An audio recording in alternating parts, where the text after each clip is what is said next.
Everybody, this is Tell the Truth Sports Radio. I'm your host, Ron Fitch. And the reason why I labeled the show Tell the Truth, I don't know if it's phonetically correct, but I tell the truth. It's about the truth. And whoever comes on here, they have to tell the truth because you have a lot of fakery in news and sports. And that's why I did the label. And I'm going to tell you the truth about the NBA playoffs. Very interesting because I don't want to say Detroit got punked because but Detroit got pushed around by Orlando, and Orlando beat them at their own game, which was surprising. I mean, yesterday Orlando won 112, 101, and Banchero, he caught it after playing terrible against the Sixers, and I'm thinking, he's going to play good against the Hornets. All that criticism he got, he's not the player we think he is. He came out strong. I said, how is he going to come out against the Pistons? He dominated. He went inside. He's a three-point shooter, but he based his game in the post. He was a passer out of the post. He created double teams, which created open looks. And Suggs started the game, set the tone with his hustle, and they jumped on the Pistons. Cade Cunningham was great, 39 and 4. He's a perfect NBA playoff performer because he could drive the basket. He's strong. He gets to the foul line. He makes free throws. Hits his threes. He can see the floor. He's a floor general. He can get you buckets in tough situations. He just didn't have – Duran wasn't as good. Carter outplayed him, 17 and 5. But the whole team was just more locked in Pistons. And the Magic, they're well coached. Mosley did a good job coaching. Their half-court offense is nice. I mean, I got to see them. And Wagner was good in the second half. That dunk he had on Thompson, that was nice. He played strong, driving the basket, hitting shots. Bane is the best free agent pickup of the year, in my opinion. I could look to fact check, but as far as I see right now, Desmond Bane is the best because he added veteran presence that the Magic needed, toughness. He plays great defense. He hits those killer threes. And Black was tough. They were tough. And the Pistons, they couldn't play their physical game, number one. Number two, Tobias gave me 17, but I look at this team, and I need a second guy. I got Cade. See, like the Knicks got Brunson and Towns. The Celtics got Brown and Tatum. And OKC got the big three. And Denver got Murray and Joker all the time. You got to have an all-the-time second alternative when you're trying to win in the playoffs. I don't know. I like Tobias and Duncan Robinson, those guys. But if Cunningham has to give it up, and they're in a tough situation where the other team makes this 10-0 run, what are you going to do? What are you going to do? And that's what hurt the Pistons. I don't know if they have enough firepower or that second consistent guy. And Orlando had Wagner and Banchero and Suggs. And their half-court offense was so fluid. As hard as Detroit kept pushing, the crowd was into a good crowd, pushing, cutting into three, cutting into five. But then they had an answer every time, and they pushed them around. And on their side of the bracket, Cleveland's too much for Toronto. I was putting out my video with my guy, and I was putting out the video. Scotty Barnes, he had 21. He was solid. But Mitchell and Harden, that combination of 54 points and 14 assists, then Mobley was solid. And everybody played their role. Cleveland, you know what I like about Harden? Because he wants Mitchell to get going. So Harden will score, but Harden's really into facilitating. The fact that Mitchell's the primary scorer, I think you're going to get the best of Harden in the playoffs, even though I've been on this guy hard when it comes to choking. But the fact that he has a alpha and Mitchell, and they play good defense, and he is the second true option. I tell you, Jared Allen and him with his drive and his ability to throw that flip, do that flip, the screen and roll, he flips the alley oop and he scores. That works. And it seems like they're just a little more tighter than Toronto. I still think Toronto's going to make it a series. RJ Barrett was good. I like how RJ Barrett's playing. RJ Barrett's not shooting the threes. He's scoring inside and he's dishing. But I don't think they have enough to beat a Cleveland team that could score.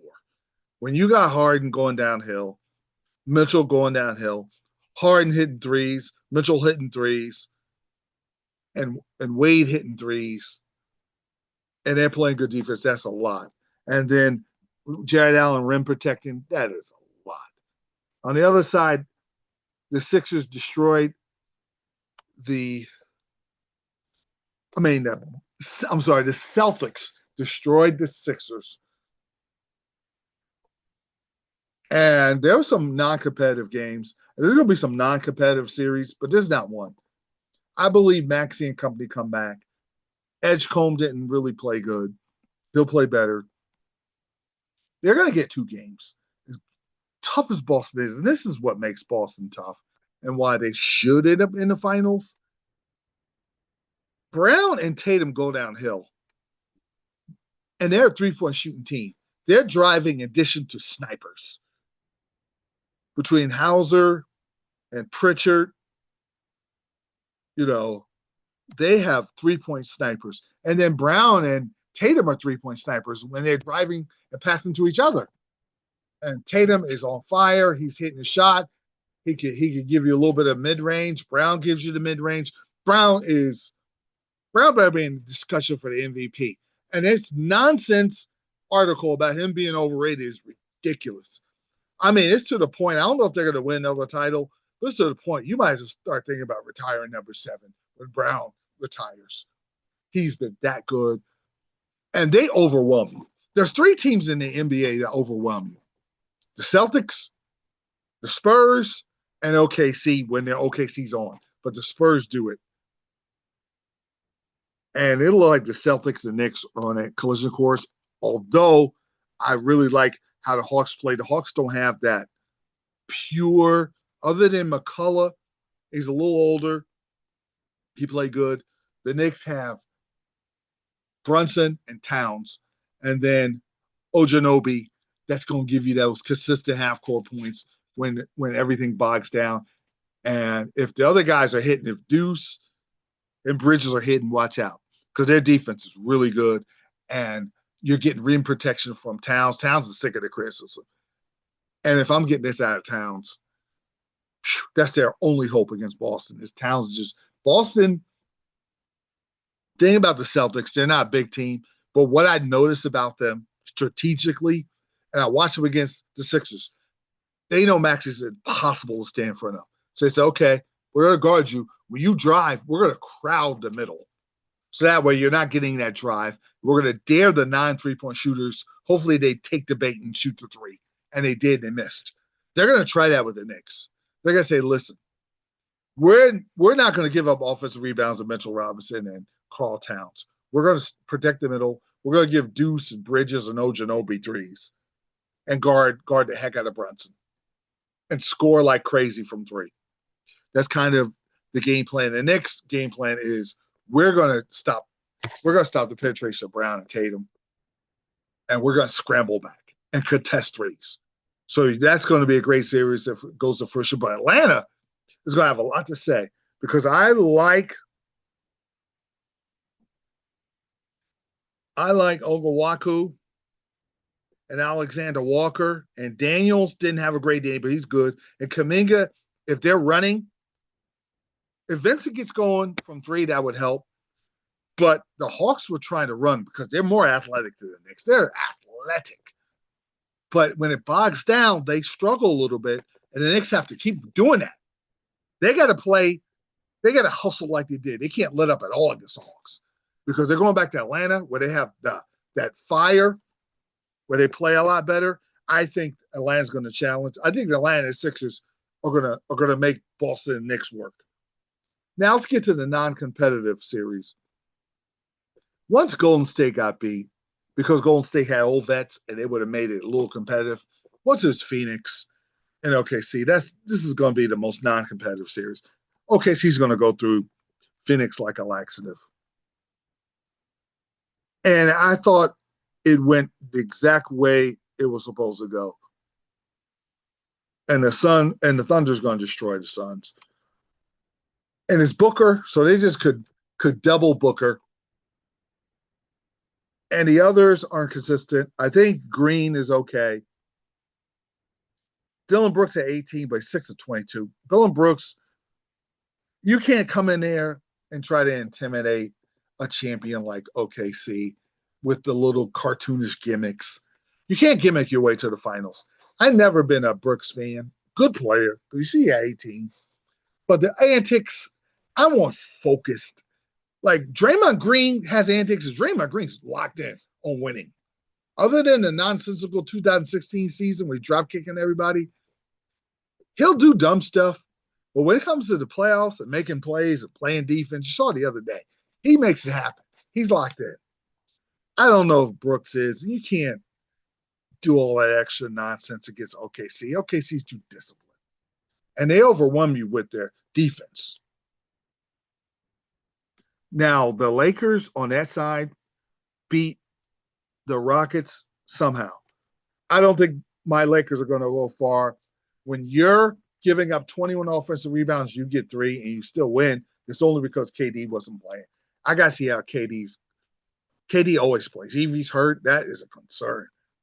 And if I'm the Rockets, I'm going to Şengün inside over and over and over. If they don't do that, they're going to get beat again. They're going to lose the series. Şengün is the key. His post paint points, and they're going to play good defense. They can't let Luke Kennard go off. They're probably going to pay more attention to him. But with the Rockets, Şengün's, I can't get 19 points from Şengün, 6 of 19. That's not working for me. So they got to improve that. And then on the other side in the West, Portland has no chance against the Spurs. Maybe I give them a game, but Wemby had 35 points. Okay. And then Fox was solid. Keldon Johnson. This team, and then Julian Champagne making plays to go along with Castle and Harper. I mean, they are so well put together as a young group. I don't know if they're talent-wise, they're ready to go to the NBA Finals. I don't know if they're quite ready yet because, Portland is not really ready, even though they got a nice future. What I do love about the Spurs, they always overwhelm you offensively, defensively with their athleticism and talent. And if Fox can ball out and you get that Sacramento Fox with Castle and Vassell and Champagne and Harper coming off the bench and Coronet, this is a well-designed team. The only problem is because they lost games they shouldn't have, they're in Denver's bracket. And the thing about Denver, and I'll break this down, is Minnesota played their game. They were really playing well. But bogged down to a half-court offense, and the best two-man game in the league is that pick and roll with Murray and Joker. And they do it so many different ways.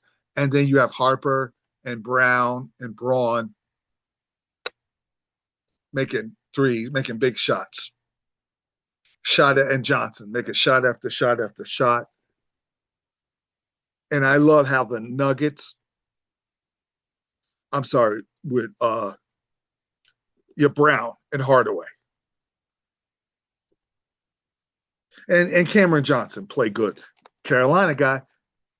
The others are solid. But what makes Denver tick is in the fourth quarter, you'll see that high screen and roll by Joker. He'll cut to the basket. He'll pop out. He'll get the ball. He'll drive back in, back in, back in. Here comes Murray flying off of a back screen, catching the ball and shooting. Or Murray drives to the basket because he's a great driver. He's strong. Or Murray will do a pull-up three, bam, three-point shot. Or Murray will do the mid-range. And they play off each other because they've been together for years. And that's the slight advantage they have over the Spurs. But now Denver has to go to San Antonio and get a game. And the one thing they did, and I watched against Wemby, they played him physical, which Portland can't do. And it made him take tougher shots out of his comfort zone. And he's trying to guard Joker. And Joker was using all types of tricks. Now, maybe Wemby adjusts, and he's able to alter and bother Joker. That could be interesting. But that Denver, San Antonio, and New York, and Boston, those are two. If everything plays out like it should, those are two great series.